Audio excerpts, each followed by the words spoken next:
Lucent Nargacuga. You thought Chameleos was invisible enough? Well, here's more. Out of all the Nargacuga variants we have so far, I feel this is one of the best versions of it, with its most unique gimmick and its ability to give you more problems by also poisoning you during your hunt. This bad boy is sneaking its way back into Lucent Sunbreak, and we are all here for it. Hello everyone, my name is Skull and welcome your faces to a brand new video. In this video, I, or Forest Raider, will be gushing all about this monster.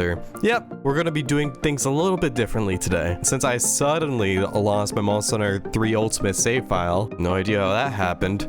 No clue. For those who don't know, Forest, my girlfriend and partner in crime in a lot of the recent videos, helped out in the scripts for these. Her absolute favorite monster is Nargacuga, so I thought it would be awesome for her to gush all about this monster. Now with that, leave a like and subscribe if you enjoy, and go check out Forest Raider on Twitch, where she does a lot of hunts and a variety of other games too.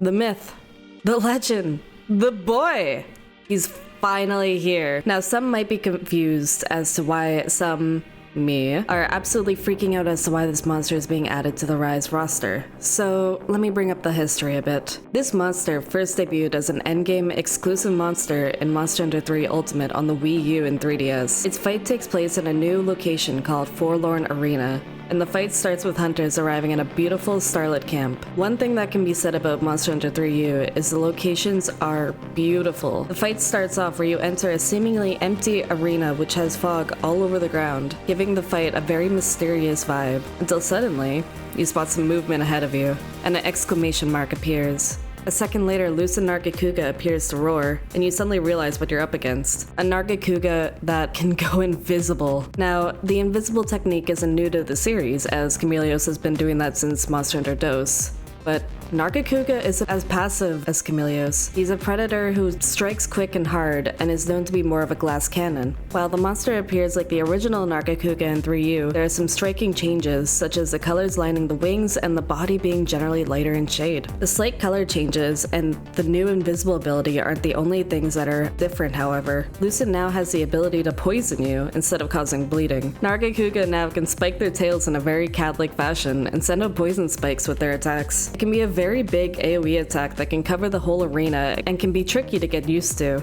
A lot of the attacks consist of the original quick swipes and lunges, but with the twist of invisibility and poison thrown in. Even the weak spots are entirely different, with its head being hard for most weapons to bounce off of, and the back legs being the dependent spot to punish it. This monster was beloved for its unique twist on the classic Nargacuga fight, but now what can we expect from this monster in Sunbreak? And how groundbreaking can the armor really be? Other than a few coloration changes in Monster Hunter 3U, the armor visually looks quite similar to the original monsters. It's the same design but slightly lighter in shade, but the skills is where it matters. Nargacuga armor is known for having a lot of dodge skills, but for Blade Master skills, yes, this is back when it was Gunner and Blade Master sets. It is Handicraft, Challenger, Carving Master, Status Res, and Bad Luck. Now with the monster released in Rise, it gives new abilities such as Agitator, Sneak Attack, and Adrenaline Rush. Two of these skills are actually new to the series, or at least new to Monster Hunter Rise. Sneak Attack gives the ability to have raised attack when attacking a monster from behind, while Adrenaline Rush is when you perform a perfectly timed evade. It increases your attack value. These skills are interesting to mess with, as it depends on the situation, but I'm sure it can create some pretty amazing sets. The weapons, on the other hand, is something to behold. Back in 3U, they were gorgeous weapons, as even if the design was still the same to regular Nargacuga, the weapons had a sort of gleam to them with the colors. They boasted a high sharpness with affinity ranging from 20% to 50% on some weapons. In Rise, however, affinity has gone back to 0, which is a shame, but the weapons have a very high purple sharpness and high raw attack. It doesn't exactly hold up to the previous Nargacuga weapons due to the loss in affinity, but they're still beautiful, I guess? So now that we've fought Lucent Nargacuga, let's talk about the changes and if the fight has gone better or worse in Rise. For starters, the arena and camp are beautiful, with the shooting stars streaking across the sky and going down into the foggy arena in HD. It's very suspenseful and exciting. When entering the arena, Nargacuga is just laying there in such a cute way, but when you finally strike it, the fight begins. Lucent Nargacuga has quite a few new moves to the fight where it uses its spikes more in a flashy, agile way. In fact, one of those moves is apparently from Frontier.